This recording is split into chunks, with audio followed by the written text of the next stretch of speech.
¿Qué tal? ¿Cómo están? Bienvenidos a la semana 3 del taller de Álgebra 1. A ver, ¿en qué andamos? En las primeras dos clases estuvimos trabajando con GHCI y definimos nuestras primeras funciones en Haskell. Nos estuvimos familiarizando con el entorno y con el lenguaje. Para la clase de hoy lo que vamos a hacer es agregar un mecanismo muy importante a nuestra caja de herramientas de programación llamado recursión. Vamos a poder definir lo que llamamos funciones recursivas y eso va a ampliar dramáticamente las cosas que vamos a poder computar, las funciones que vamos a poder definir. Vamos a comentar también hacia el final de la clase qué significa esto de agregar recursión. Por ahora va a ser solamente un mecanismo extra que agregamos a nuestras posibilidades. Entonces, estamos acá en la clase número 3 y vamos a hablar sobre recursión. Hasta ahora especificamos funciones que consisten en expresiones sencillas. ¿A qué nos referimos por esto? Que en principio definíamos funciones que estaban definidas por una expresión, una fórmula cerrada, eh, y quizás alguno se quedó con gusto a poco de las primeras dos clases porque esencialmente lo que estuvimos haciendo fue definir fórmulas muy parecidas a las que uno define, por ejemplo, en una planilla de cálculo, en Excel, por ejemplo. Fórmulas usando algunos parámetros que nos entregan un resultado y en principio se evaluaban esas expresiones, esas fórmulas cerradas para obtener un resultado. Y quizás no había una cuestión como de cómputo, en ningún momento dio la sensación quizás de calcular cosas muy complicadas, sino que más bien era evaluar esas expresiones dadas a través eh, de las fórmulas cerradas que definían las funciones en nuestros programas en Haskell, ¿no? Entonces, quizás alguno se quedó con esa sensación de todavía no estamos, entre comillas, computando. Bueno, vamos a introducir este tema y vamos a ver cómo hacer este tipo de cosas a través de la función factorial. Supongamos que quiero programar en Haskell una función para calcular el factorial de un número. ¿Sí? ¿Qué es el factorial de un número? ¿Se acuerdan? Es el producto de los números 1, 2, 3 hasta ese número, ¿no? El factorial de n, donde n es un número natural, incluyendo el 0, es 1 por 2 por 3 por 4, así hasta n. Y lo podemos escribir con esta productoria, ¿no? Todos conocen esta notación. Esto significa el producto de k para todos los k enteros entre 1 y n inclusive. O sea, 1 por 2 por 3 por 4 hasta n. El factorial de 0 es 1, la productoria con un rango vacío, o sea, desde 1 hasta 0 es el neutro de la multiplicación, que es el 1. Bien, es muy fácil ver que el factorial cumple esta propiedad. ¿Sí? Que n factorial es, bueno, 1 si n es igual a 0, lo que decía recién, y si no, si n es mayor estricto que 0, recuerden que n es un número natural, o 0 potencialmente. Si n es mayor estricto que 0, el factorial de n es n por el factorial de n menos 1. Está claro esto, ¿no? Porque el factorial de n menos 1 es el producto de los números 1 por 2 por 3 hasta n menos 1 inclusive. Si yo a eso le multiplico por n, bueno, lo que obtengo es el producto de los números desde 1 hasta n, que es exactamente la definición de n factorial. ¿Sí? Entonces, en principio, esto que tenemos acá es algo así como una consecuencia de esta definición. En la práctica de álgebra 1 van a demostrar esto por inducción. Esto es algo que se demuestra muy fácilmente. Bueno, ahora fíjense que nosotros podemos tomar esto también como la definición de la función factorial. O sea, en lugar de que esta sea la definición y que esto sea un teorema, podemos tomar esto como la definición. El factorial de un número natural, incluyendo el 0, de un número n natural o 0, es 1 si n es igual a 0, y si no, si n es 1 o más, es n por el factorial de n menos 1. Fíjense que esta definición, si ahora tomamos esto como definición, la definición de factorial involucra al factorial del lado derecho del igual. ¿Sí? O sea, estamos definiendo el factorial de una manera, decimos, recursiva. Definimos el factorial en términos de sí mismo. ¿Sí? Ahora, ¿cuál es el truco? Estamos definiendo el factorial de un número en términos del factorial de un número menor. Y a su vez el factorial del número menor se define en términos de factoriales de números aún menores. ¿Sí? Por ejemplo, el factorial de 4 es 4 por el factorial de 3. El factorial de 3 es 3 por el factorial de 2. El factorial de 2 es 2 por el factorial de 1. El factorial de 1 es 1 por el factorial de 0. Y el factorial de 0 es 1. ¿Se ve? Entonces tenemos como un caso base y un caso recursivo que nos permite definir el factorial de n en función de un factorial, el factorial de un número anterior. Y esta recursión no es infinita, sino que cuando llegamos a 0 se termina y tenemos como el caso base y ahí sí podemos hacer todas las cuentas. ¿Se ve la idea? ¿Sí? Bueno, ¿cuál es el truco de esta segunda forma de definir factorial? Bueno, que podemos hacer una función en Haskell para definir esto mismo. Vean esta idea. Podemos definir la función factorial, que a partir de un entero me da un entero, de la siguiente manera. El factorial de n es, ¿se acuerdan de esto, no? Es como una función partida. Si n es igual a 0, entonces factorial de n es 1.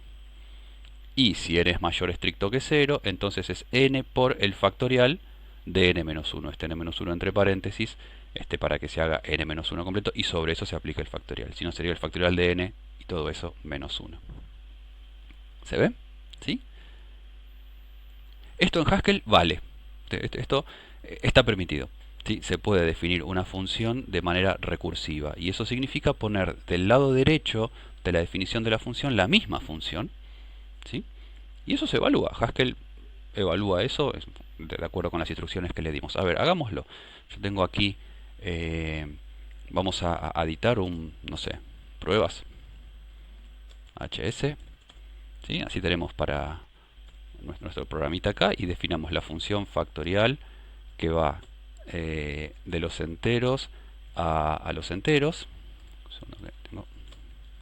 ¿Y esto cómo es? Factorial, hagamos como decíamos recién, factorial de n es si n es igual a 0, entonces es 1. Y si no, podemos poner otherwise acá, o n mayor que 0. Otherwise, esto es n por factorial de n-1. ¿Sí? Entonces vamos a abrir nuestro GHCI. Cargamos nuestro pruebas.hs. ¿Sí? Entonces decimos, dame por favor el factorial de, uno fácil, de 5. Factorial de 5 es 1 por 2 por 3 por 4 por 5, eso me da 120 y parece que está bien. Sí, entonces ven cómo es la definición, es si n es igual a 0 me da 1. A ver, probémoslo. Si n es igual a 0 me devuelve 1, fenómeno. Y si no, si n es mayor que 0, vamos a seguir las transparencias para que nos quede como quizás hasta más simétrico ahí. Y si n es mayor o estricto que 0, entonces esto es n por, y acá recursivamente aplicamos la misma función factorial, pero sobre n-1, sobre un número menos. Entonces, cuando yo, bueno, ahora voy a tener que recargar, ¿no? Porque cambié el archivo, si no esos cambios no van a tener efecto. Si yo le pido el factorial de 5, me dice 120. ¿Sí? A ver, ¿qué significa pedirle el factorial de 5? ¿Qué es lo que hace Haskell cuando yo le estoy diciendo factorial de 5, por favor? Bueno, Haskell hace lo siguiente. Supongamos que en lugar de factorial se llama f la función para escribir menos. Sí, entonces yo le pido, dame el factorial de 5. En realidad tendría que escribir acá factorial, pero permítanme hacer así para escribir menos. Entonces, factorial de 5 como 5, este sería el n, ¿no? Como 5, venimos acá, el pattern matching, en las guardas, esta no se cumple porque 5 no es igual a 0, sino que 5 es mayor estricto que 0, o sea que f de 5, factorial de 5 reduce a esto. O sea, factorial de 5 se reemplaza por 5 por factorial de 5 menos 1. Ese es el reemplazo que se hace, ¿sí? 5 por factorial de 5 menos 1. O sea que esto reduce a 5 por el factorial, permítanme escribir f en lugar de factorial, por f factorial de 5 menos 1. Este es el reemplazo que se hace. Bueno, 5 menos 1 es 4, con lo cual esto es lo mismo que decir, esto reduce a 5 por factorial de 4. Y ahora de vuelta tengo que evaluar f de factorial de 4. De vuelta, como ahora el parámetro 4 sería nuestro nuevo n, ¿no? En este contexto. F de 4, hay que evaluar f de 4. Bueno, a ver, f de 4, o sea, sería factorial f de n con n igual a 4. Esto no se cumple, perfecto, entonces vamos a la otra. Esto se cumple, sí, 4 es mayor que 0. Esto es 4 por factorial de 3. En realidad por factorial de 4 menos 1, pero digamos que reemplacemos ya 4 menos 1 por 3. ¿Se ve? Entonces, este f de 4 se reemplaza por 4 por f de 3. 5 por... y f de 4 es 4 por f de 3. Bueno, eso quiere ser un 3. ¿Sí? Bueno, de vuelta, ahora tengo f de 3. Entonces tenemos que evaluar f de 3. El mismo mecanismo. Vamos a la definición de f, bueno, de factorial. Como no es 0, sino que es mayor que 0, esto es 3 por f de 2. Entonces reemplazamos 5 por 4 por 3 por f de 2. Me imagino que muchos de ustedes ya deben estar pasando rápido el video, ¿no? Porque esta parte ya se imaginan cómo sigue. Sigamos con las reducciones. F de 2 es 2 por F de 1, o sea que esto reduce a 5 por 4 por 3 por 2 por F de 1. F de 1 es 1 por F de 0, ¿sí? Estamos bien, ¿no? Porque cuando tomando n igual a 1 esto no se cumple, pero esto sí, entonces tenemos que esto es 1 por factorial de 1 menos 1, o sea, factorial de 0, o sea que esto reduce a 5 por 4 por 3 por 2 por f de 1, que dijimos 1 por f de 0. Y ahora sí, tenemos que evaluar f de 0, factorial de 0, factorial de 0, o sea, factorial de n con n igual a 0. Ahora esto se cumple y nos dice directamente 1. Este primer caso no es recursivo, sino que directamente tenemos una expresión, una fórmula cerrada, que en este caso es una constante, 1. Con lo cual factorial de 0 es 1 directamente. Entonces reducimos esto, reduce a 1. Entonces me queda 5 por 4 por 3 por 2 por 1 por 1. ¿Sí? Y ahora sí acá me queda una fórmula cerrada. Es cuestión de hacer esta cuenta y eso es lo que me da 120. Es verdad, Haskell no va a agarrar todo esto de un saque y decir 120, sino que va a hacer primero un producto, eso le va a dar algo, el resultado de ese producto lo multiplica con el siguiente, eso le va a dar algo, el resultado de ese producto lo multiplica con el siguiente, eso le va a dar algo, y entonces va a ser 1, 2, 3, 4, 5 reducciones más, 5 pasos más hasta llegar al resultado, pero permítanme ahorrar todo eso y decir directamente que esto me da 120. ¿Sí? Así es como se evalúa esto, finalmente. Lo que tenemos entonces es eh, una evaluación de una función recursiva, que por lo tanto se define en términos de sí misma, pero esto en principio no es ningún problema. Lo que se hace es en cada paso se toma, a ver, ¿qué es lo que hay que evaluar? F de 4, por ejemplo, ¿no? Acá, F de 4. Bueno, muy bien, vamos a la definición, a ver, ¿a qué reduce F de 4? Y F de 4 es 4 por F de 3. Fenómeno, se hace el reemplazo y se sigue adelante. ¿Sí? En este caso, obviamente, este mecanismo funcionó bien, porque finalmente llegamos a f de un parámetro que corresponde al caso base, ¿no? F de 0 corresponde al caso base y entonces tenemos un valor cerrado, que es una fórmula cerrada, en este caso 1, y ahí se terminó la recursión, porque ahora lo que nos queda ya no aparece f en ningún lado en esta fórmula y ahí nomás es evaluar esa expresión a ver qué es lo que me da. ¿Se ve la idea? ¿Sí? ¿Se entiende esto?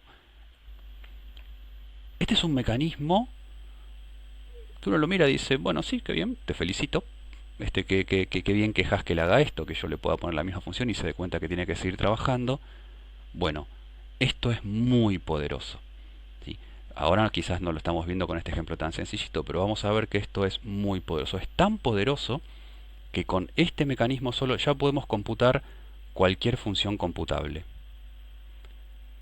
Con lo que sabemos en estas tres primeras clases, son estas dos clases y un poquito, ya tenemos todas las herramientas para computar cualquier cosa que se pueda computar en la computadora. Uno de los profes que está habitualmente en el taller, Santiago Figueira, van a tener algún video grabado por él, es como nuestro experto local en estos temas. Los que sean de computación, cuando cursen lógica de computabilidad, van a hablar sobre estas cositas. Por ahora permítanme solamente hacer este comentario. No necesitamos ningún elemento más en el lenguaje, ninguna construcción más en el lenguaje para poder computar cualquier cosa computable. También hay funciones que no se pueden computar con la computadora, ya van a ver eso con Santiago. Eh, Esto significa que todas las cosas que agreguemos de ahora en adelante no nos van a agregar capacidad de cómputo, sí nos van a agregar poder expresivo. Vamos a poder decir cosas más cómodamente, manejar estructuras de datos, hacer que nuestros programas sean más compactos o más fáciles de leer, pero no nos van a agregar computabilidad. Todo lo que podemos computar con este mecanismo que acabamos de ver, lo vamos a poder computar con lo que venga a continuación y viceversa. ¿Sí? Entonces esto termina siendo algo muy poderoso, a pesar de que por ahora hicimos solamente un ejemplo de juguete. ¿Sí? ¿Se ve la idea? ¿Se ve cómo funciona este mecanismo? Un comentario más antes de seguir adelante. Fíjense que en la definición de factorial, esta n va tomando, lo digo entre comillas, va tomando valores distintos dependiendo del momento en el que estamos en nuestra evaluación. ¿Sí? N no es un dato en memoria, no es que yo hago, no sé, factorial de 5 y entonces n es igual a 5.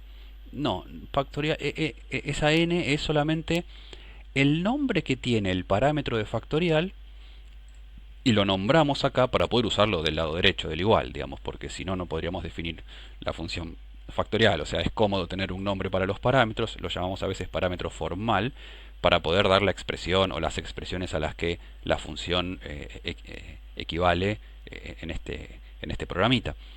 Pero n no es un valor concreto en la memoria, n es solamente el nombre del parámetro cuando nosotros hacemos factorial de algo. Bueno, a ese algo lo llamamos n. Y fíjense acá, cuando fuimos haciendo nuestras reducciones, cuando teníamos que evaluar f de 5, dijimos, bueno, a ver, f de 5 es factorial de 5 con n, factorial de n con n igual a 5. Ahora tenemos f de 4, bueno, eso es factorial de 4 con n igual a 4. Ahora tengo, no sé, f de 1 es factorial de n con n igual a 1. O acá, f de 0 es factorial de n con n igual a 0. No es que la variable, no es que tenemos una variable, para los que conozcan algo de programación imperativa, en memoria, que fue cambiando su valor y que primero valía 5, después valía 4, después valía 3. No. Lo que tenemos es una función que tenemos que evaluar, f de alguien, por ejemplo acá, f de 5 menos 1. Bueno, calculamos primero este paréntesis y 5 menos 1 nos da 4. Y ahora tenemos f de 4. Bueno, ¿cuánto vale f de 4? Y veamos, a ver, f de n vale, y dependiendo de n, como n para n igual a 4, la primera condición no se cumple, pero esta sí, vale esto. N por factorial de n menos 1, o sea 4 por factorial de 4 menos 1, o sea esto, 4 por factorial de 3. ¿Se ve?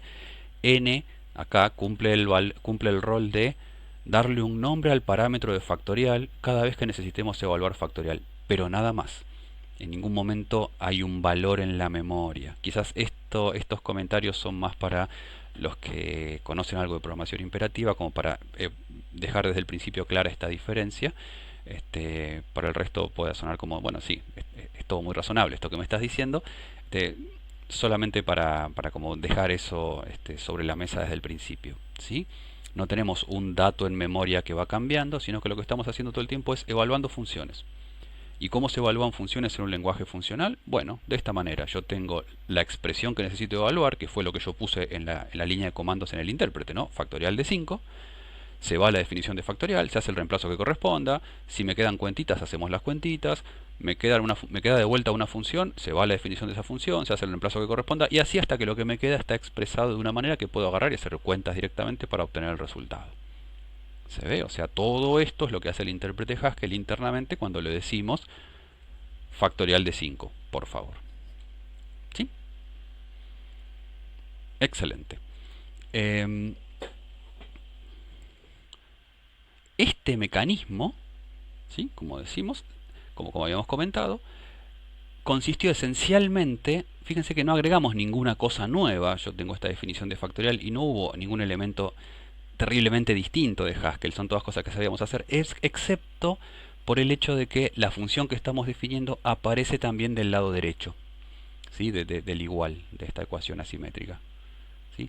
Cuando esto sucede, cuando yo tengo una función que directa o indirectamente está definida en términos de ella misma, ese mecanismo se llama recursión, ¿sí? Lo que hablábamos recién. La función está definida en términos de ella misma, como esta foto, que está definida en términos de ella misma. ¿Se ve? Acá tengo la versión animada, que tiene mucha más onda. Estamos definiendo algo en términos de lo mismo que estamos definiendo. ¿Cómo evitamos que, como en esta foto, tengamos una regresión infinita y que nunca lleguemos a obtener el valor de lo que necesitábamos? Bueno, tiene que haber un caso base. Tiene que haber un caso base. En nuestro caso, el caso base es el 0. Cuando n es igual a 0, la función factorial ya no se define de manera recursiva, sino que se define con una fórmula cerrada, 1. Que en este caso no solo es, ni siquiera es una fórmula muy complicada, es una constante. ¿Se ve? Entonces, en ese caso, al haber un caso base, la recursión no es infinita, sino que en algún, como en esta foto, sino que en algún momento se termina y a partir de ahí podemos de vuelta hacer las cuentitas que fuimos dejando pendientes por el camino para obtener el resultado que necesitábamos. ¿Sí? ¿Se ve? Entonces, esencialmente, eso es el mecanismo nuevo que estamos incorporando ahora y es, y es como una de las piedras fundamentales de la programación funcional. En programación funcional, los cómputos sofisticados típicamente se expresan de manera recursiva. De manera más oculta, menos oculta, pero siempre hay una recursión atrás, ¿sí? detrás de cámara. ¿Sí? ¿Todo bien con esto? Perfecto. ¿Qué pasaba si la función factorial estaba definida como la escribí yo al principio, con otherwise? A ver, veámoslo. Yo tengo este factorial, hagamos un, no sé, otro factorial, digamos, otro factorial,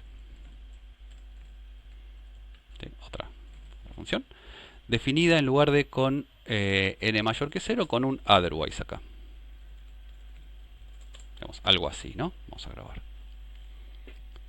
Entonces acá tengo otra función llamada otro factorial, definida en lugar de poner n mayor que 0 acá, con otherwise. ¿Hace alguna diferencia esto? A ver qué opinan. Bueno, si estuviéramos en clase acá haríamos un pequeño debate a ver qué opinan o qué se les ocurre con relación a esto. Vamos a probar. A ver, recargo. Si yo hago factorial de 5, me da 5. Si hago otro factorial de 5, factorial de 5 me da 120, otro factorial de 5 me da 120. No parece haber gran diferencia. El caso base también parece que funciona. Digo, no sé, otro factorial de 7 parece que funciona. ¿Hay alguna diferencia entre estas dos formas de definir factorial? Bueno, ¿qué pasa con los valores negativos, no? Si yo hago factorial de menos 2, factorial de menos 2, fíjense lo que me dice.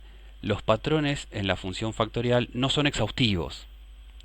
Y esto se refiere a que esta condición más esta condición no cubra todos los enteros. Me está diciendo, mira, estás en un caso que no está definido.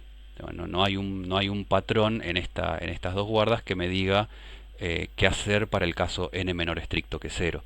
¿Sí? Entonces, bueno, Haskell, el intérprete Haskell salta con un error diciéndome, mira, no tengo forma de evaluar esto. ¿Sí? Ahora, ¿qué pasa si yo hago otro factorial de menos 2? Pensémoslo antes de ejecutar. Si yo hago otro factorial de menos 2, como menos 2 no es igual a 0, va a venir a este caso, y entra en este caso, porque esto es en caso contrario, o sea, esto es si n es distinto de 0, ¿no? ¿Y qué va a ser? 2 por factorial de menos 3. ¿Se ve? Perdón, menos 2 por factorial de menos 3. Lo digo bien, otra vez. Si yo digo otro factorial de menos 2, esto es menos 2 por otro factorial de menos 3. Muy bien. Ahora tenemos que evaluar otro factorial de menos 3. Eso es menos 3 por otro factorial de menos 4. Y otro factorial de menos 4 va a ser menos 4 por otro factorial de menos 5. ¿Cuándo termina esto? Bueno, esto no termina. ¿Se ve? Porque nunca llegamos al caso n igual a 0. Las llamadas recursivas van a darse con menos 2, menos 3, menos 4, menos 5 y así hasta el infinito.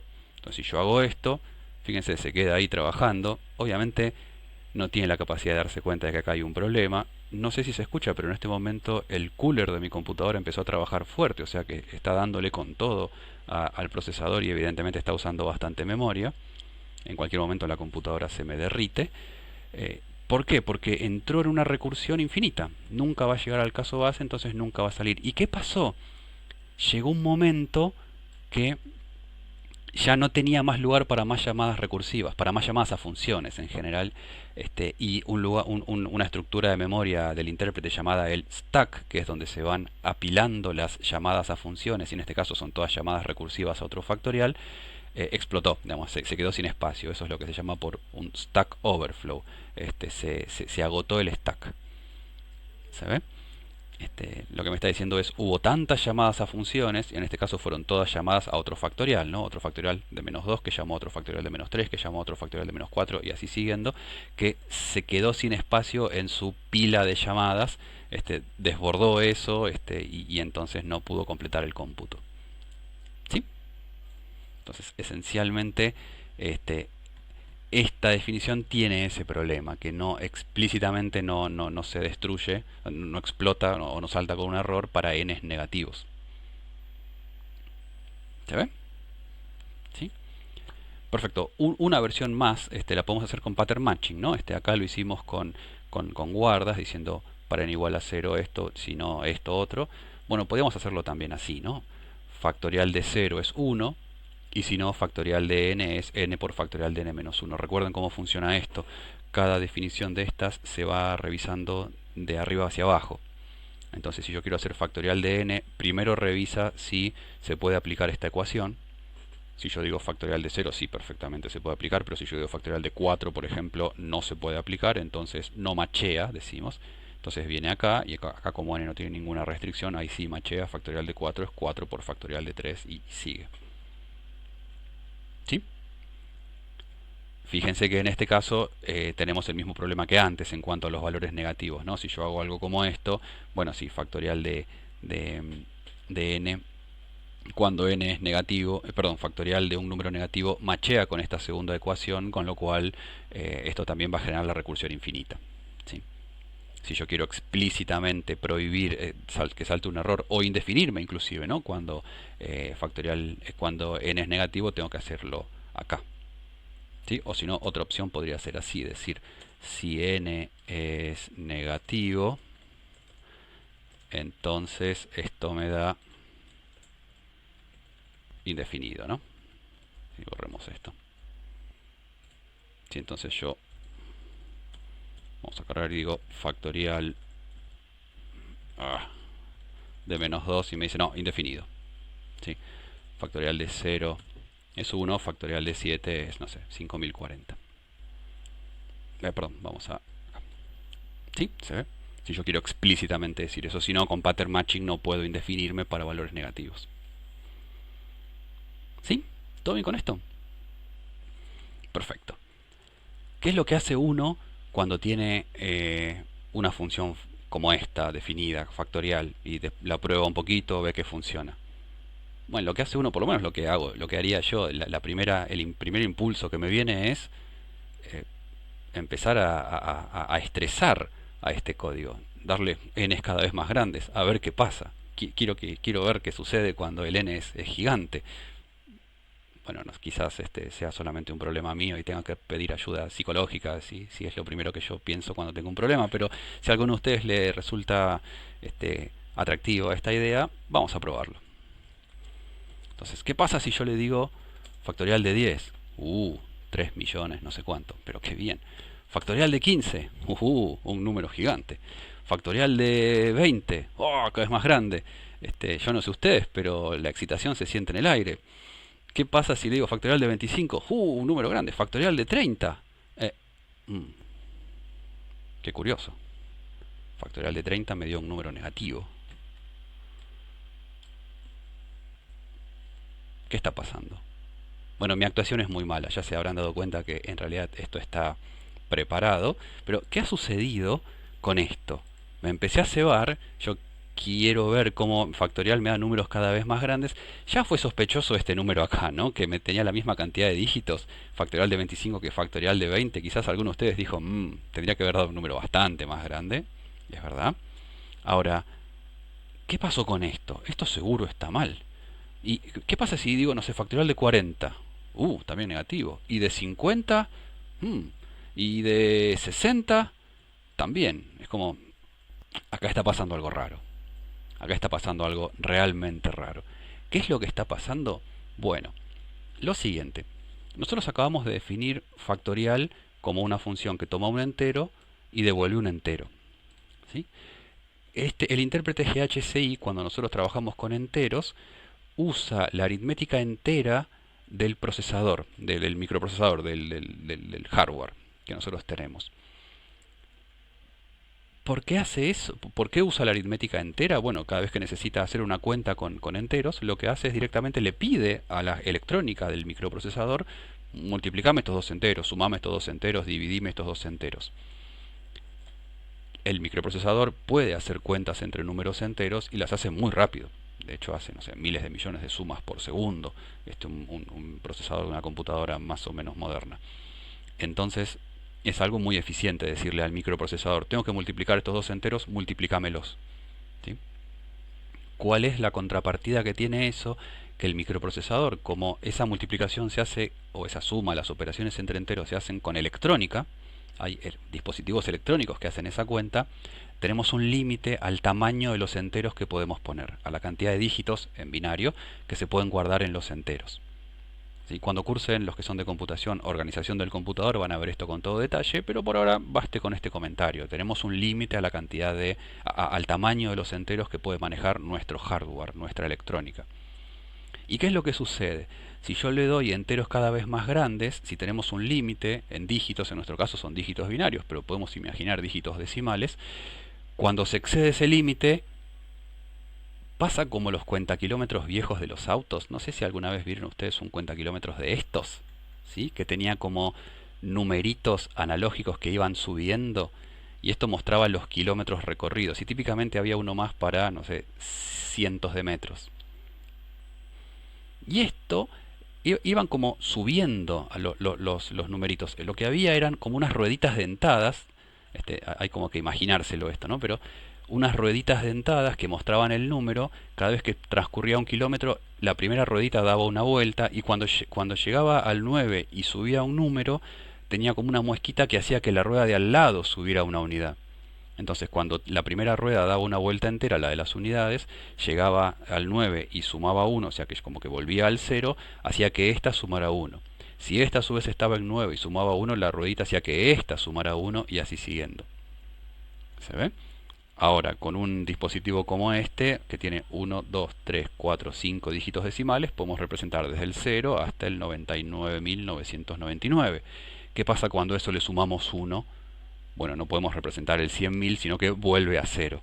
El cuentakilómetros de los autos, ¿dónde estoy? De los autos viejos, cuando llegaba a 999.999, volvía a cero. ¿Sí? Bueno, lo mismo pasa con los enteros en el microprocesador. La diferencia que no son dígitos decimales como en el auto, sino que son dígitos en binario. Cuando tenemos todos los bits prendidos y sumamos 1, vuelve a empezar. Y en nuestro caso no desde el 0, sino desde el número negativo más negativo que se puede representar. Como que vuelve a empezar por los números negativos. Por ejemplo, si yo tengo un entero representado con 4 bytes, estos son 32 bits, podemos representar un poquito más de 4.000 millones de números con 32 dígitos binarios. Y entonces vamos desde más o menos el menos 2.000 millones al más 2.000 millones. Esto en 32 bits. Con lo cual, cuando se pasa de 2.000 millones, vuelve a empezar por el menos 2.000 millones. ¿Sí?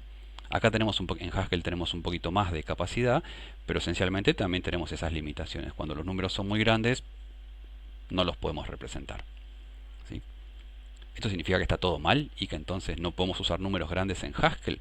Bueno, sí podemos, pero no usando la electrónica de la computadora. Tenemos que hacerlo, algo que se llama emulación por software. O sea, hay bibliotecas de Haskell que se encargan de trabajar por código, en código Haskell, con números enteros más grandes que los que puede manejar el microprocesador. Si queremos trabajar con eso, tenemos que decir que nuestro tipo de datos no es un int, sino un integer. ¿Sí? Integer es un tipo de datos que no usa la aritmética entera del microprocesador, sino que usa una aritmética entera emulada por software. ¿Sí? Y entonces, si necesita un número más grande, bueno, representa el número en memoria más grande. ¿Cuál es la contrapartida? Que las cuentas ya no se hacen en el microprocesador con la electrónica, sino que se hacen en Haskell, y entonces son más lentas. ¿Sí?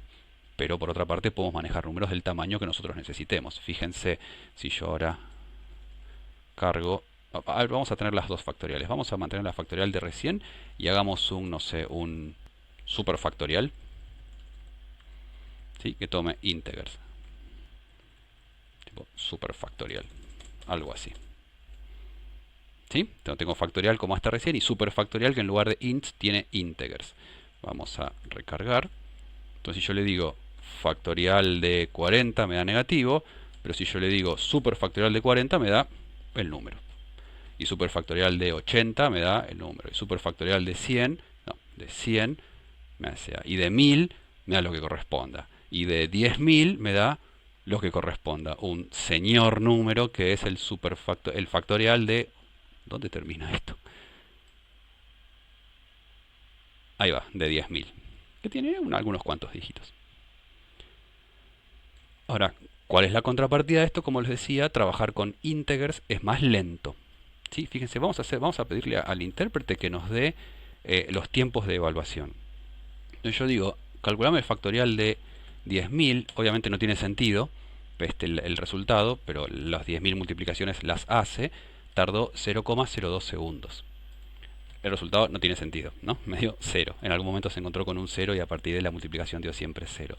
Si le digo, dame el superfactorial de 10.000, hace la cuenta, pero tardó 0,34 segundos. ¿Se ve? Hay un tiempo más que estoy perdiendo por por tener la aritmética, hacer las cuentas entre números enteros con integer y por lo tanto no usando, por lo menos no todo el tiempo, la aritmética, la electrónica de mi procesador. Y esto por supuesto se va potenciando cuantas más cuentas tenga que hacer. Fíjense, el factorial de 100.000 está errado, pero hace esas 100.000 multiplicaciones en 0,16 segundos. En cambio, si le pido el superfactorial de 100.000, bueno, quizás tengamos que esperar un poquito. ¿Se ve? ¿Sí? Entonces, este tipo de situaciones suele ser muy habitual en programación, ¿no? Que uno tiene por ahí una alternativa más eficiente, pero quizás tiene algún problema, tiene algún límite. En nuestro caso, un límite en cuanto a la capacidad, a veces hay límites en cuanto a la precisión. Y por otro lado, una alternativa más precisa o con más capacidad o con más potencial, pero que tarda más, que tiene algún problema de performance. Ese balance entre uno y otro es algo que habitualmente tiene algún interés. Ahí terminó 24 segundos. ¿Sí? ¿Todo bien con esto? Entonces, como para tener en cuenta esto, si necesitamos usar enteros más grandes que lo que soporta nuestro hardware, bueno, podemos usar integer, que tiene esa capacidad, pero hay que usarlo solamente cuando estemos seguros de que los enteros van a ser así de grandes. Si no, no vale la pena, estamos pagando una penalidad en la performance, ¿no? En el tiempo de ejecución de nuestro código. ¿Todo bien hasta acá? ¿Sí? ¿Todo bien con esto? Entonces, bueno, perfecto. Tenemos nuestro primer ejemplo de una función recursiva, la función factorial. Esencialmente lo que vamos a hacer de ahora en adelante en el resto de la clase van a ser ejemplos de funciones recursivas como para reforzar esto que estuvimos haciendo, pero ya ya están planteados los conceptos, ¿sí? Esta clase y la clase que viene vamos a como darle vueltas, la clase siguiente también, darle vueltas alrededor de esta idea. Es una idea muy importante y a pesar de que este primer ejemplo fue como muy sencillo, vamos a ver que entendiendo bien lo que está pasando, sabiendo bien manejar la definición de funciones recursivas, tenemos en nuestras manos una herramienta muy potente. ¿Sí? Así que bueno, si estamos bien con esto, no puedo escuchar lo que me dicen porque ustedes están en el futuro, esto está pregrabado, pero si estamos bien con esto, vamos a hacer un par de ejemplitos más. Entonces volvamos a las transparencias. Permítanme saltearme esta transparencia, dejar estos comentarios para el final, ¿sí? Y vamos a hacer un par de ejemplitos más. Entonces, les propongo que consideremos esta función. Quiero hacer un programa recursivo para ver si un número entero positivo es par. Podemos hacerlo usando la función del resto de dividir por 2 y cosas así, usando div también, pero supongamos que no tenemos disponibles esas funciones, lo queremos hacer recursivamente, ¿sí? Si quieren, como un ejercicio. Entonces yo quiero algo de este estilo, quiero spar, que a partir de un entero me devuelva un bool, o sea, me devuelva verdadero o falso, que me diga si es par o no. Y fíjense la recursión que se me ocurre plantear. Es par de n, si n es igual a 0, verdadero. Y si no, bueno, n es par si y solo si n-2 es par. Eso es cierto, ¿no? O sea, un número es par si y solo si, un número entero, ¿no? Es par si y solo si ese número menos 2 también es par. Con lo cual esto a priori parece ser razonable, ¿no? O sea, yo tengo es par que dado un entero me da un booleano, el caso base sería cuando n es igual a cero y ahí devuelvo verdadero, y si no, el caso recursivo es, bueno, me acerco al caso base haciendo es par de n menos 2, muy parecido a lo que hacíamos con la función factorial, ¿no? La función factorial definíamos factorial en términos de factorial de n menos 1, ahora definimos es par en términos de es par de n menos 2. Parece razonable, ¿no? A ver, vamos a programarlo rápidamente. ¿Cómo sería esto? Es par, a partir de un entero me devuelve un booleano, es par si n, perdón, es par de n, si n es igual a 0 entonces verdadero, y si no, esto es lo mismo que es par de n menos 2. ¿Qué problema tiene esta función? Si yo le digo, a ver, el caso base funciona, el caso recursivo, a ver, por ejemplo, con es par de 4 funciona, me da verdadero, es par de 8 también funciona, me da verdadero. ¿Cuál es el problema que tiene esto? Quizás algunos de ustedes ya me estén mirando con cara de, bueno, dale, ya sabemos cuál es el problema. El problema es cuando yo lo ejecuto con un número impar, ¿no? ¿Qué pasa cuando hago un número impar? Esta definición que teníamos de es par, mientras ahí lo vemos cómo sigue ejecutando, pero cuando n es impar, la recursión con n-2 me lleva a un nuevo número impar, por ejemplo es par de 7, es lo mismo que es par de 5, y eso reduce a es par de 3, y eso reduce a es par de 1, y eso reduce a es par de menos 1, y eso reduce a es par de menos 3, y eso reduce a es par de menos 5, y así siguiendo, y no llego nunca al caso base, que es n igual a 0. ¿Se ve? ¿Sí? ¿Se ve la dificultad? Es decir, cuando yo trato de reducir es par de 7, eso reduce a es par de 7 menos 2, o sea 5. Eso reduce a es par de 5 menos 2, o sea 3. Y así siguiendo hasta que llega a es par de 1. Es par de 1 reduce a es par de menos 1, y ahí sonamos. Porque ahora tengo es par de menos 3, de menos 5, de menos 7, pasamos a los negativos y no tengo ningún caso base para los números negativos. ¿Se ve? Entonces estamos en el mismo problema que teníamos hace un rato con la función factorial. Esto así como está no funciona y bueno, más tarde o más temprano me va a dar un stack overflow. ¿Sí? ¿Cómo se soluciona esto? ¿Cómo se soluciona esto?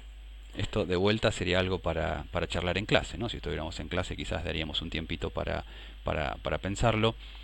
Esto de andar restándole 2 al parámetro para hacer la llamada recursiva, esencialmente me obliga a tener 2, por lo menos, casos base, ¿no? O sea, si el número era par, llegamos hasta el caso base 0, pero si el número es impar, me lo paso de largo el caso base 0. Necesito algún caso base que capture esa situación. Podría ser 1, podría ser menos 1, alguno. Fíjense que nuestra transparencia nos hablaba de enteros positivos, ¿sí? Con lo cual, en principio, nunca nos van a ejecutar con un n negativo, y entonces podemos usar como casos base el 0 y el 1.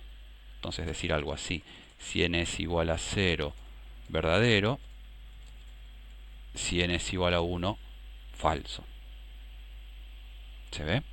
Entonces, ¿qué va a pasar cuando yo ejecute esto con un número impar? A ver, hagamos rápidamente las reducciones. ¿Qué va a pasar cuando ejecute con un número impar? Digamos, yo le digo es par de 5, digamos. Ahí quiere decir es par. Eso reduce a es par de 5 menos 2, o sea, es par de 3. Hagámoslo solo por esta vez. Eso es par de 3. Es par de 3, de vuelta estamos en el caso recursivo, porque 3 no es ni 0 ni 1. O sea, es par de n con n igual a 3, no entra ni al caso n igual a 0 ni al caso n igual a 1, sino que es el caso general. O sea que esto reduce a es par de 3 menos 1. No, perdón, de 3 menos 2. 3 menos 2 es 1, o sea que esto reduce a es par de 1. Y es par de 1, ahora sí es el caso base, ¿no? Es el segundo caso base el que tenemos acá, y eso me da falso. Y ahí ya terminó, porque acá finalmente tenemos una constante del tipo bool, y entonces terminaron las reducciones. Esto es lo que hace cuando le pedimos que evalúe es par de 5 con esta nueva definición. ¿sí? En cambio antes, cuando llegaba a es par de 1, seguía con el caso recursivo, es par de 1, esto se me iba a es par de 1 menos 2, o sea, es par de menos 1, y esto reducía a es par de menos 3, y esto reducía a es par de menos 5, bueno, y no termina nunca. ¿Se ve? ¿Sí? Esto era como la definición, esto que está en rojo era la definición anterior, ¿no? Sin este segundo caso base. ¿Se ve? Bueno, se quedó ahí. Así que yo pensé que iba a dar Stack Overflow más rápido. Le di Control C para interrumpir, ¿sí? Control C. Vamos a recargar y ahora sí, es par de 7 me dice falso porque rápidamente reduce a al caso base con n igual a 1.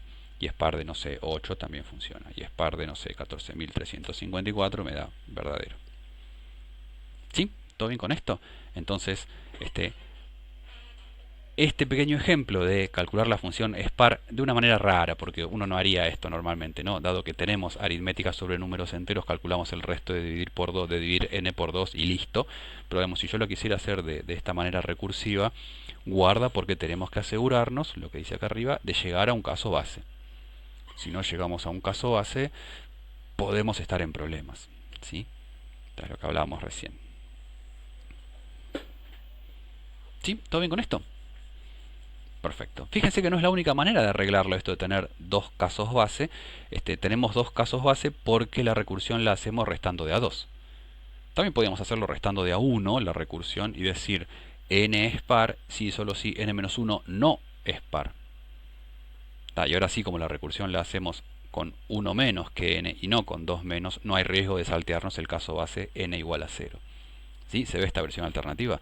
Es par de n si n es igual a 0 verdadero y si no, es par de n cuando no es par n menos 1. Y fíjense los paréntesis, ¿no? Esto significa no todo esto, y todo esto es par de n menos 1. Entonces si nos piden es par de 4, eso es no es par de 3, es par de 3 es no es par de 2, es par de 2 es no es par de 1, es par de 1 es no, es par de 0, es par de 0 es verdadero, y bueno, después hay que aplicar todos esos no en secuencia para llegar al resultado final. Si la cantidad es par o si es impar de no es que nosotros fuimos poniendo, es finalmente lo que me va a dar. ¿Sí? ¿Se ve la idea? ¿Sí? ¿Se entiende esto? Entonces, ¿dónde estoy? Esencialmente, lo que nosotros tenemos con esto es el cuidado que tenemos que tener cuando hacemos la recursión. Se puede generar una regresión infinita que finalmente hace que no tengamos un resultado del cómputo. Acá estamos computando, con lo cual necesitamos que esto termine después de una cantidad finita de pasos. Entonces necesitamos llegar al caso base. A pesar de que técnicamente es verdad decir que, por ejemplo, n es par si solo si n menos 2 es par, nosotros usamos esa propiedad para definir la función es par. Entonces necesitamos que finalmente haya un caso base para que el cómputo termine. Si no, esa propiedad es cierta como propiedad, pero finalmente no me está generando un programa porque el programa no termina. No me está generando un programa correcto para mi problema, una función que realmente me devuelva la solución que yo necesito si estamos haciendo que en algún caso no termine. ¿Sí? ¿Todo bien con esto? Entonces, este segundo ejemplo, conclusión importante, asegurarse de llegar a un caso base. Y hay que ser particularmente cuidadoso con esto cuando la recursión no es con n-1. Cuando la recursión es con n-1, si mi n, por ejemplo, es un número entero positivo y la recursión es con n-1, bueno, n igual a 0, es un caso base razonable y siempre voy a llegar a ese caso base. Ahora, si yo estoy haciendo recursión con valores más chicos que n-1, bueno, cuidado, porque me puedo pasar de largo del caso base o no llegar justo y eso puede entonces generar problemas. ¿Sí? Perfecto. Hagamos un par de ejemplitos más. Y acá tenemos dos ejercicios para hacer ahora en clase, y después nos quedan algunos ejercicios para que ustedes hagan en sus casas. A ver, veamos este primer ejercicio. Nos dicen implementar la función Fibonacci, la función fib en realidad, que devuelve el iésimo número de Fibonacci. La función es que toma un entero no negativo y devuelve un entero, en realidad va a devolver un natural también, y tal que fib de i sea el iésimo número de Fibonacci. Recordemos que la secuencia de los números de Fibonacci se define de esta manera. El enésimo número de Fibonacci para n igual a 0 es el 0, para n igual a 1 es el 1, y después cada número de Fibonacci es la suma de los dos anteriores. ¿Sí? Entonces, por ejemplo, los números de Fibonacci son... el primer número de Fibonacci es el 0, después el 1. El siguiente número de Fibonacci es 0 más 1, o sea, 2. No, perdón, 0 más 1, 1. Ahí va. El siguiente es 1 más 1, 2. El siguiente es 1 más 2, 3. El siguiente es 2 más 3, 5. El siguiente es 3 más 5, 8. El siguiente, 5 más 8, es 13. Y esto sigue. ¿Se ve? De manera que si a mí me dicen yo quiero fib de 2, me tiene que dar n igual a 0, n igual a 1, n igual a 2, me tiene que dar 1. Si me dicen fib de 4, 0, 1, 2, 3, 4. Fib de 4 es 3. ¿Se ve? Y así siguiendo. ¿Sí? ¿Se ve? Entonces fíjense, la misma definición de Fibonacci nos da como, ya nos está dando lo que tenemos que hacer en Haskell, ¿no? Porque es una definición recursiva bien limpita. Cada valor de la secuencia de Fibonacci, recuerden que el n es un natural o 0, o sea, un entero no negativo. Entonces, para cada n tenemos dos casos base y el caso recursivo es la suma de los dos anteriores. Y acá no hay problema de vuelta con la recursión, a pesar de que acá se hace n-2 porque tenemos dos casos base, ¿no? Para 0 y para 1. Con lo cual, aunque n sea, por ejemplo, 2, esto es fib de 1 más fib de 0, no hay problema. N es igual a 3, esto es fib de 2 más fib de 1. En principio tenemos casos base para n igual a 0 y n igual a 1 y llamadas recursivas con n-1 y n-2, con lo cual no tenemos riesgo de saltearnos los casos base, con lo cual podemos programar esto sin mucho problema, ¿no? Vamos a hacerlo. Entonces, ¿cómo es esto? Hagamos Fibonacci, que va de los enteros a los enteros, y esto es Fibonacci de 0 es 0. Fibonacci de 1 es 1, hagamos con pattern matching, ¿no? Y Fibonacci de n es Fibonacci de n-1 más Fibonacci de n-2. Quizás estoy exagerando con los paréntesis, pero nunca están de más, ¿no? Para estar seguros de que no estamos diciendo nada equivocado. No habría problema en hacer algo así, ¿sí? Por ejemplo, pero si uno no está seguro de cómo es la precedencia y quiere exagerar con los paréntesis para asegurarse que realmente se evalúe en el orden que uno necesita, los paréntesis nunca molestan. Tampoco impacta sobre la ejecución ni nada, porque esto finalmente cuando se lee el código se interpreta. ¿Sí? Entonces tengo algo como esto. A ver, vamos a probarlo. Recargamos. Casos base. Fibonacci de 0, 0, fenómeno. Fibonacci de 1, 1, fenómeno. Fibonacci de 2, 1, fenómeno. Fibonacci de 3, 2. Fibonacci de 4 dijimos que tenía que ser 3, fenómeno. Fibonacci de 7 tendría que ser 13, 13, fenómeno. Fíjense que Fibonacci crece bastante rápido. Fibonacci 8 es 21, Fibonacci de 9 es 34, Fibonacci de 10 es 55, Fibonacci de 11, 89, Fibonacci de 12, Fibonacci de 13, Fibonacci de 14. Empieza a crecer rápido, ¿no? De hecho, en la teórica de la materia, van a ver en algún momento propiedades de la serie de Fibonacci, de la secuencia de números de Fibonacci. Tiene propiedades muy interesantes y se puede aproximar usando el número de oro. Tiene como aparece en muchas estructuras naturales. Tiene interés, no es solamente algo así como curiosidad para hacer este ejercicio. Y crece rápido. No sé si vienen notando que el tiempo de cálculo de a poquito va subiendo. Estoy trabajando con int, ¿sí? O sea, no es que el tiempo de cálculo no es que está subiendo por trabajar con integer, sino que trabajando con ints, fíjense, estamos tardando cada vez más. 0,34 segundos, 0,54, 0,90, ahí tarda seguramente más de un segundo. ¿Qué está pasando? ¿Cómo es esto de que está tardando cada vez más en hacer estas cuentas? ¿Qué pasa con estas cuentas? Bueno, es bastante interesante lo que está pasando. Fíjense, cuando yo le pido, dame Fibonacci de 4, por ejemplo, esto, Haskell, ¿qué es lo que hace? Dice, bueno, perfecto, esto va a ser Fibonacci de 3 más Fibonacci de 2. Entonces ahora tenemos dos Fibonaccis que evaluar. Esta y esta. Fibonacci de 3, ¿qué va a ser? Va a ser Fibonacci de 2 más Fibonacci de 1. Y este va a ser Fibonacci de 1 más Fibonacci de 0. Bueno, mi letra está cada vez peor. Fibonacci de 1 ya es caso base, pero esto no es caso base. Esto a su vez se va a dividir en dos. Va a ser Fibonacci de 1 más Fibonacci de 0. Estos dos sí son casos base. En general, para números que no son chiquititos del parámetro de Fibonacci, cada vez que yo hago una reducción, eso me lleva a evaluar dos veces a su vez la función Fibonacci. ¿Se ve? Entonces, si yo tengo algo del estilo, yo quiero, no sé, Fibonacci de 10. Bueno, para calcular Fibonacci de 10 tengo que calcular Fibonacci de 9 y Fibonacci de 8 y sumarlas. Ahora, para calcular Fibonacci de 9 tengo que calcular Fibonacci de 8 y Fibonacci de 7. Y para calcular Fibonacci de 8 tengo que calcular Fibonacci de 7 y Fibonacci de 6. Y así siguiendo, esto como que se empieza a generar un árbol de llamadas recursivas, o sea, un montón de llamadas recursivas cada vez más, terminan siendo muchas, ¿sí? Tenemos expresiones en memoria cada vez más grandes, porque de golpe tengo Fibonacci, un montón de Fibonaccis ahí en memoria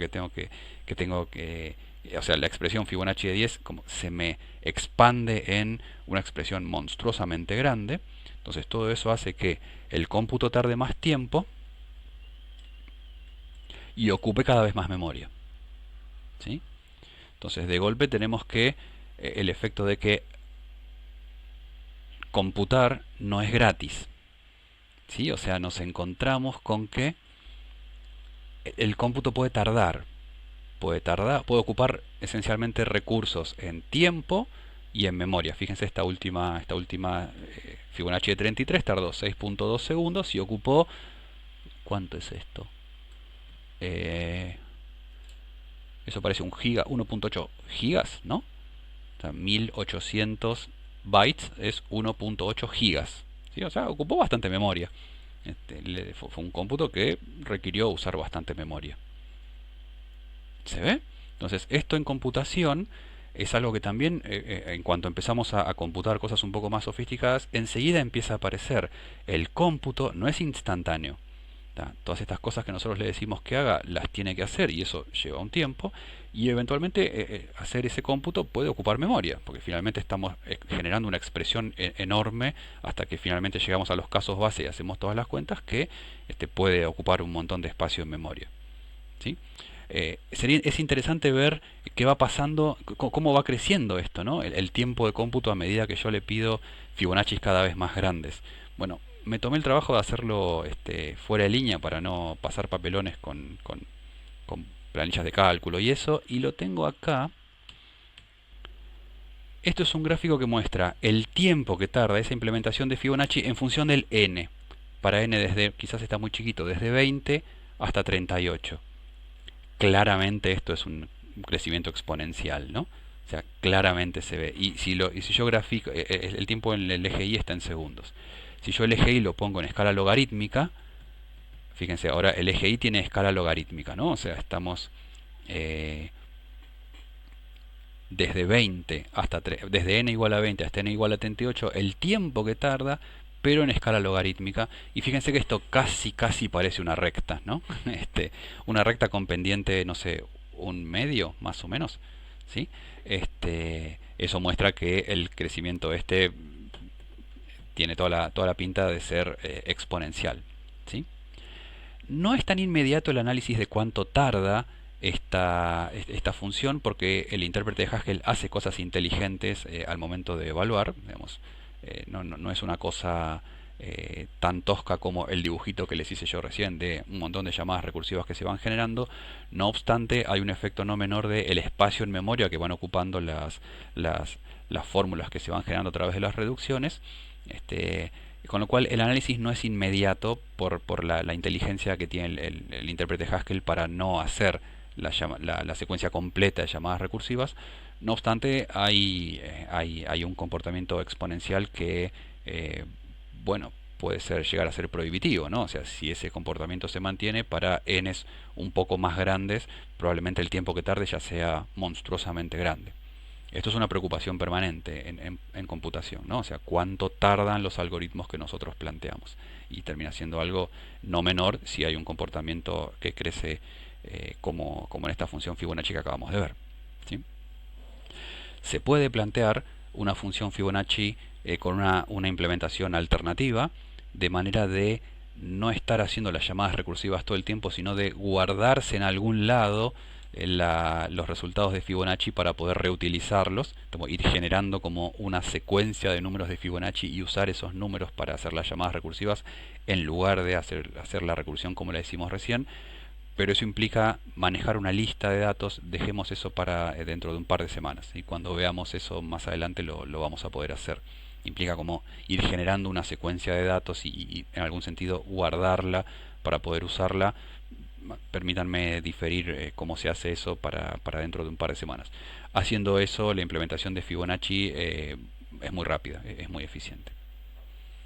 ¿Sí? ¿Todo bien con esto? Entonces, este fue como un pequeño ejemplito para ilustrar que, bueno, el cómputo no es gratis, ¿sí? Las cosas pueden tardar y hay que tener en cuenta. Y puede tardar significa que puede tardar. Y el crecimiento puede ser muy grande. De golpe, ante una situación ante un crecimiento como este, rápidamente llegamos a valores de n que hacen que esto tarde excesivamente mucho. ¿Sí? Perfecto. Bien, hagamos un último ejercicio por hoy, que es este que tenemos acá. Implementar una función parte entera que nos dé la parte entera de un número en punto flotante, ¿no? Un float, un número con decimales.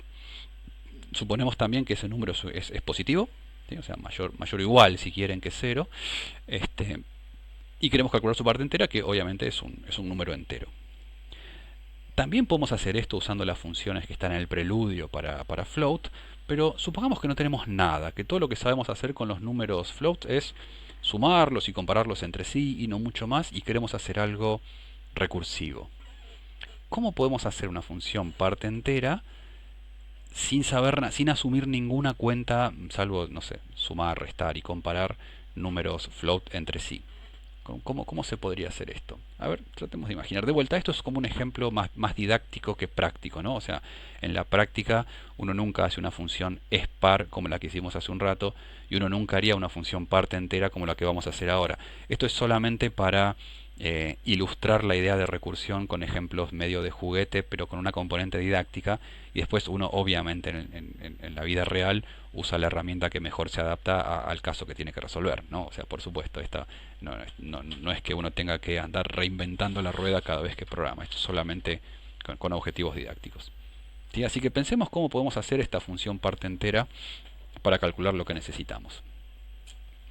¿Cómo sería no sé, permítame ponerle, no sé, PE para parte entera para escribir menos? ¿Cómo sería la parte entera de, no sé, 2,3? Bueno, la parte entera de 2,3 es 2, claramente. Pero supongamos que yo no tengo idea. ¿Qué propiedad de la parte entera puedo usar para hacer una definición recursiva que me permita como recursivamente encontrar la parte entera de 2,3? ¿Qué cosa puedo aprovechar? Bueno, hasta ahora estamos haciendo recursiones llevando a números más chicos, ¿no?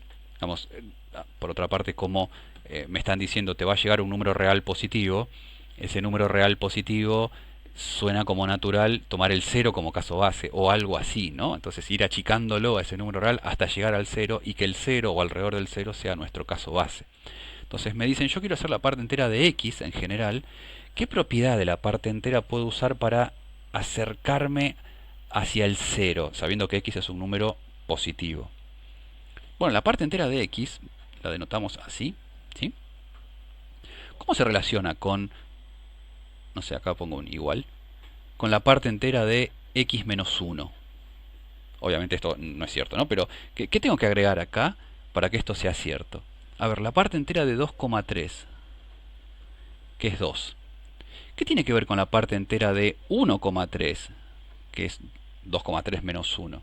Fíjense, esto es 2, esto es 1. Bueno, esto más 1, ¿no?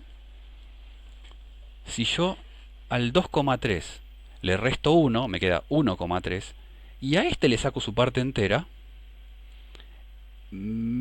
estoy obteniendo la parte entera de un número que está como en el rango anterior, ¿no? O sea, para los números que están entre 2 y 2,999 la parte entera es 2.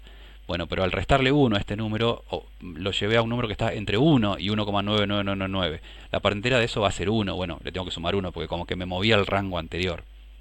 ¿Sí? ¿Se ve la idea? ¿Se ve lo que quiero decir con esto de el rango anterior? Digamos, si yo acabo la recta numérica, acá está el 0, acá está el 1, acá está el 2, acá está el 3.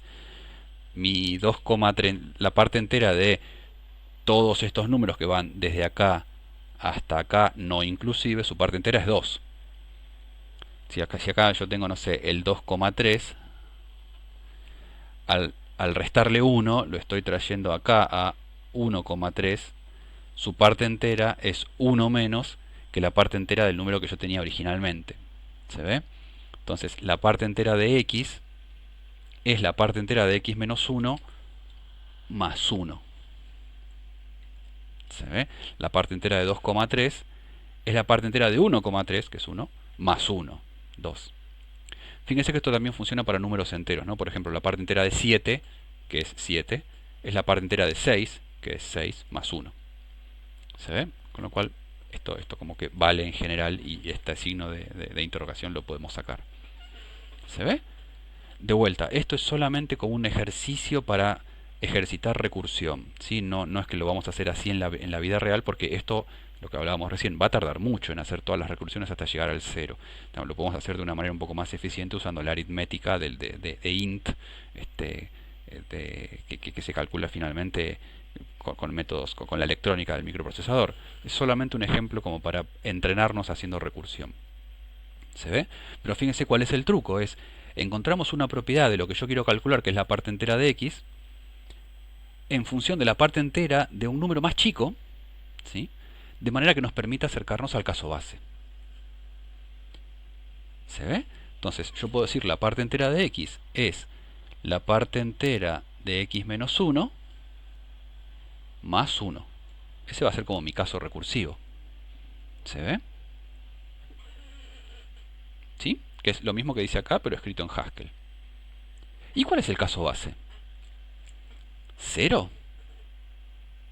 Bueno, no, el caso base no puede ser 0 solamente, ¿no? Porque si no, 2,3 lo calculo en función de 1,3, 1,3 lo calculo en función de 0,3, y si hago recursión acá me da menos 0,7, ¿sí? Menos 0,7, y entonces la cosa se me empieza a complicar porque después sigo menos 1,7, etcétera, y no es lo que yo quería. El caso base es todo este intervalo. ¿Se ve? Si el x está entre 0 y 1 no inclusive, su parte entera es 0. ¿Se ve? Entonces fíjense, si yo quiero la parte entera de 1,3, esto es lo mismo que la parte entera de 0,3, y eso ya es el caso base, que es, ya está en el caso base, que es, corresponde a decir la parte entera de esto es 0. ¿Se ve la idea? ¿Sí? Entonces, la parte entera de x, ¿cómo me queda?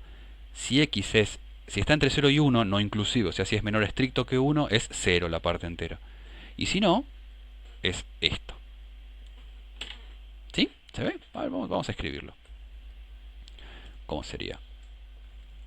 Parte entera va a ir de los floats a los enteros. ¿Sí? Parte entera de x. Si x es menor que 1, ese va a ser mi caso, menor que 1, la parte entera es 0. Y si no, la parte entera es 1 más, permítanme poner 1 más adelante, bueno, es lo mismo, la parte entera de x menos 1. ¿Se ve? ¿Sí? Fíjense que no estamos diciendo esto no está definido para el caso negativo. Si yo le doy un x negativo me va a dar 0. ¿Sí?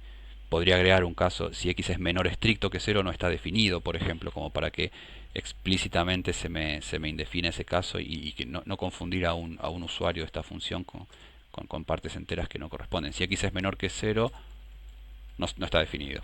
¿Está bien? También podríamos hacer una parte entera un poco más general, que si x es menor estricto que 0, haga una recursión hacia arriba, acercándose a nuestro intervalo base también, ¿sí? Pero por ahora el ejercicio nos decía la parte entera de un número no negativo, vamos a mantenernos con eso para mantenerlo, para no complicarnos, ¿sí? Entonces, si yo ahora agarro, recargamos. A ver, veamos el caso base. 0,3 me da 0. 0 me da 0. Otro caso base es cuando es negativo. Me dice, no está definido. Y ahora veamos, la parte entera de 1 es 1. De 1,2 es 1. De 1,999 es 1. Está bien, ¿no? Porque la parte entera de 1,999 recursivamente es 1 más la parte entera de 0,9999 y eso me da 0, 0 más 1, 1. La parte entera de 2, está bien, de 2,33, de 12,33. Fíjense que cuanto más grande es el número, más llamadas recursivas hace, ¿no? Ahora está haciendo, uy, no sé qué número le di, 124 millones de llamadas recursivas, ¿no? Entonces, una cuenta que usando aritmética de números enteros o truncando o alguna cosa así sale rapidísimo, ahora está haciendo 124 millones de llamadas recursivas. Esta Coverflow finalmente eran demasiadas. ¿Se ve? Obviamente esto es un ejemplo de juguete, ¿no? Uno nunca haría esto en un programa de verdad porque además hay un tema de performance, ¿no? Cuanto más grande es el X, esto tarda cada vez más. Pero finalmente nos queda una función como esta en Haskell. ¿Se ve la idea? Y fíjense lo que hicimos, y esto ilustra muy bien lo que pasa, lo que suele pasar cuando uno hace recursión y me lleva a la transparencia que me saltía, que quisiera comentar ahora. Fíjense cómo pensamos esto. Dijimos, ¿cómo calculo la parte entera de X haciendo recursión? O sea, en función de la misma parte entera de X de algo más chico. Bueno, a ver, pensemos lo fácil, el valor menos 1. ¿Cómo calculo la parte entera de X en función de la parte entera de X menos 1? O dicho de otra manera, supongamos que yo puedo calcular la parte entera de X menos 1. Sabiendo eso, ¿podría calcular la parte entera de X? Bueno, sí, es cuestión de sumarle 1. Fenómeno. En este caso como fue muy directo.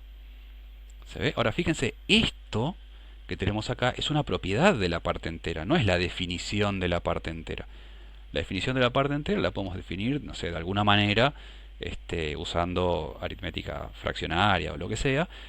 En este caso, lo que nosotros tenemos acá es como una propiedad que nos relaciona la parte entera de un número con la parte entera de un número más chico. O en nuestro caso, más cercano al caso base. Signifique lo que signifique eso. ¿Sí? Y entonces, esta propiedad de la parte entera, nosotros la usamos como una definición. Al revés, como la parte entera cumple esto, bueno, perfecto, nos agarramos de eso para definir la parte entera de esa manera.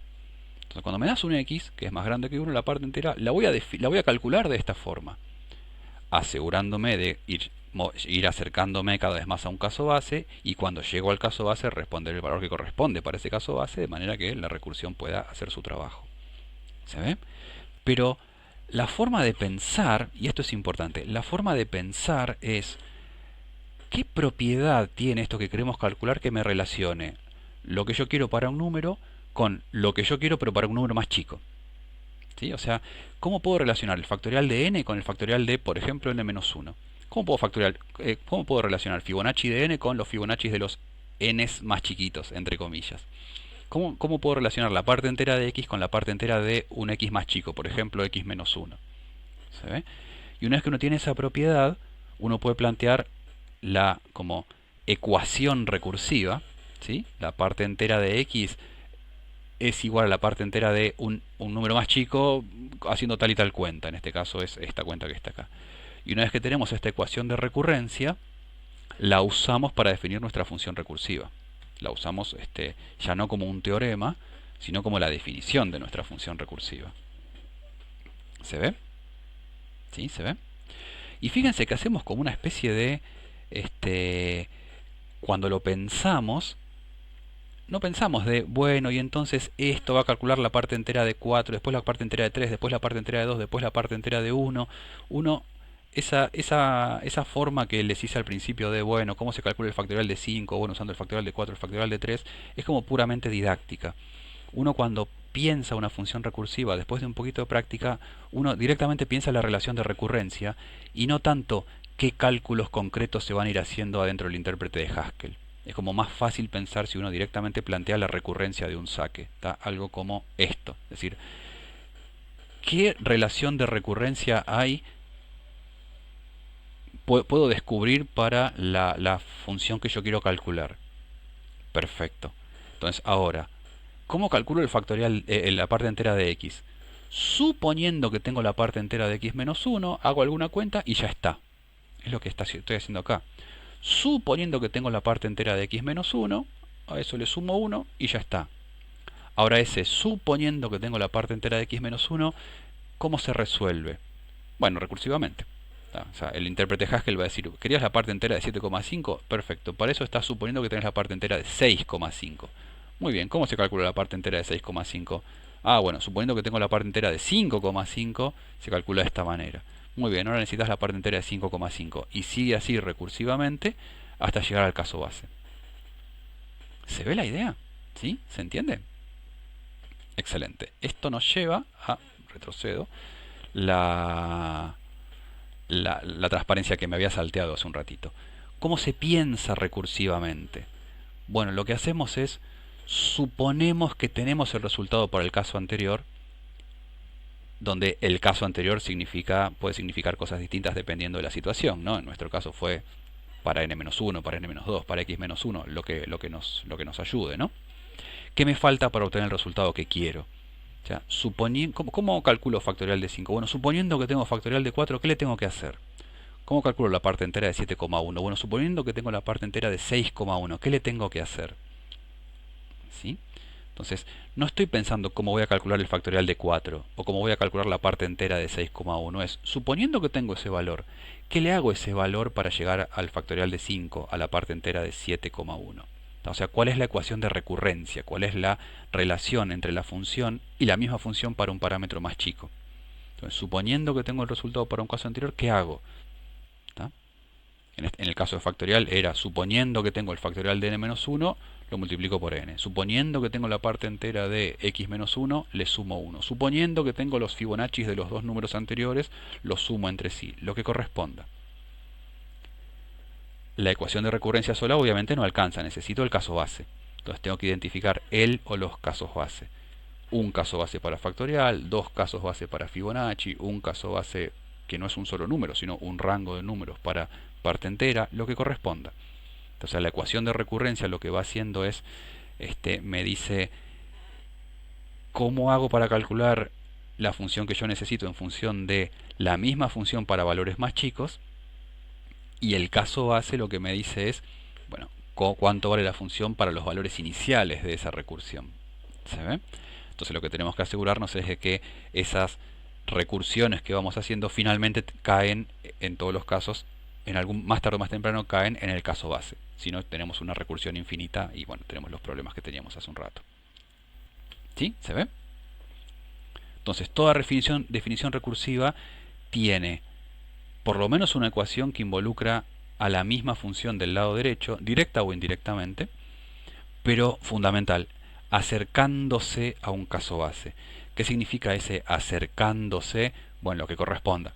A veces es ir achicando el número hasta llegar a cero, a veces si yo tengo un conjunto de elementos, es ir achicando ese conjunto hasta llegar a un conjunto vacío, a veces estoy aumentando el número hasta llegar a un caso base que en realidad es el máximo número posible, lo que corresponda.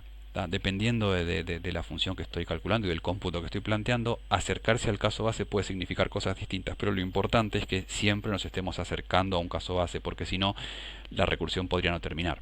Si, entre comillas, nos salteamos el caso base y vamos más allá de ese caso base, y entonces la recursión empieza a generar números que se están, entre comillas, alejando de un caso base, y bueno, eso no va a terminar nunca. ¿Se ve?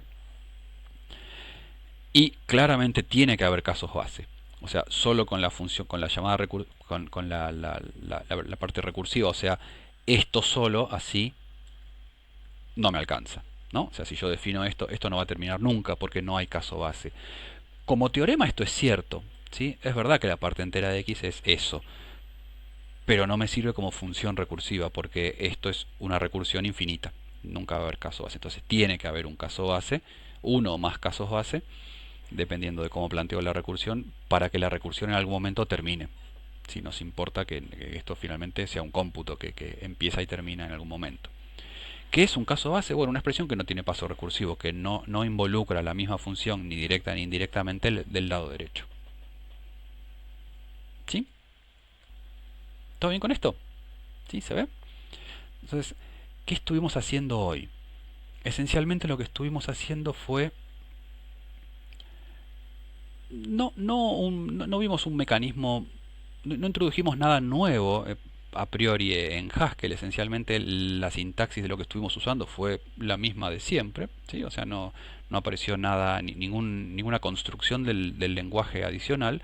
Lo que sí, como que nos dimos un permiso que hasta ahora no nos habíamos dado, de poner del lado derecho de las ecuaciones la misma función que estoy definiendo del lado izquierdo. Eso vale en Haskell, eso se llama hacer una función recursiva, y no es una curiosidad, sino que es como el mecanismo de cómputo en un lenguaje funcional. Directa o indirectamente, uno siempre está haciendo recursión cuando está computando en un lenguaje funcional.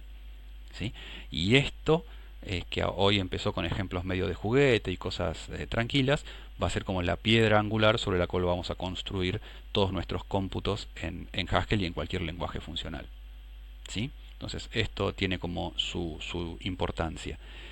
Vamos a ir desarrollándolo de a poco. ¿Sí? La clase que viene vamos a jugar con sumatorias en Haskell, y esencialmente va a ser como una aplicación de lo que estuvimos haciendo acá para calcular sumatorias, para calcular series finitas sumatorias. Con lo cual vamos a ir dedicándole, vamos a ir avanzando como con cuidado sobre estos temas y haciéndolos y sacándoles todo el potencial a lo largo de las clases, no solamente porque es un tema importante, sino porque es un tema que, especialmente si uno viene de programar en un lenguaje imperativo, cambia un poquito la manera de trabajar. ¿Sí? O sea, los que estén acostumbrados a trabajar en algún lenguaje imperativo, quizás estén pensando en calcular factoriales, no sé, haciendo un ciclo que vaya multiplicando los valores o poniendo todos los valores en una lista y multiplicarlos de alguna manera. En este caso es como un esquema bastante distinto de trabajar, a pesar de que en un lenguaje imperativo uno tiene recursión. Quizá no siempre es el mecanismo preferido para trabajar, con lo cual esto tiene como alguna dificultad si uno está acostumbrado a programar en otros lenguajes. Así que le vamos a dedicar tiempo para que nadie se pierda con estas cosas y todos puedan trabajar de manera idiomática en Haskell. ¿Sí? Para ejercitarnos un poquito, y si tienen ganas, les dejo algunos ejercicios acá en la última transparencia. Son 5 ejercicios que dan vueltas alrededor de las mismas cosas que estuvimos trabajando recién. Algunos de ellos, no sé, por ejemplo, el primero, o sí, esencialmente el primero es es medio artificial, es como medio de juguete, determinar si un número natural es múltiplo de 3 sin usar ni el resto ni el cociente entero. Uno no lo haría así nunca en la vida real, es de vuelta, igual que como la parte entera, un ejercicio solo para entrenarnos. Los otros sí, son como soluciones estándar en Haskell para para los problemas que están planteados. Son todos de aritmética, ¿sí? O sea, con factoriales y los dígitos de un número y cosas así. Se los dejamos para que trabajen. En la próxima clase, si quieren, si alguno causó dificultad, consúltennos, así ya vamos entrando bien en tema con esto. Empezamos ya ahora sí como a adentrarnos fuertemente en la programación funcional. La recursión es como uno de los pilares importantes de la programación funcional, así que si es posible, si pueden como dedicarle un tiempito para ver con cuidado estos temas, va a ser importante como para que el resto del taller fluya sin mayor inconveniente. ¿Sí? Bueno, esto fue la clase 3, espero que les haya gustado, y nos estamos viendo en las clases durante la semana, así que cualquier problema que tenga con esto lo estaremos viendo. Bárbaro, gracias gente.